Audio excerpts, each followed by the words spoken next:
हे बघा, लाडू किती छान खुसखुशीत झालेले आहे, तोंडात टाकताच विरघळणारे आणि बनवायलाही खूप सोपे आहे। आज आपण बिना पाकाचे खुसखुशीत रवा लाडू सोप्या पद्धतीने कसे करायचे ते पाहणार आहोत। यामध्ये 1 तारी 2 तारी पाक करण्याचे टेन्शन नाही। नवीन शिकणारे पण कोणीही लाडू सहज बनवू शकतील। रेसिपी नेहमीप्रमाणे साधी आणि सोपी आहे। पाकाचे लाडू बनवताना पाक व्यवस्थित जमला तरच लाडू चांगले होतात।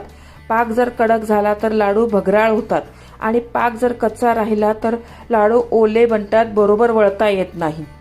हे बिना पाकाचे लाडू तसे नाही, तुम्ही पहिल्यांदाच जरी करत असाल तरी तुमचे लाडू परफेक्टच होणार। यामध्ये मी तुपाचे व साखरेचे प्रमाण परफेक्ट सांगितलेले आहे।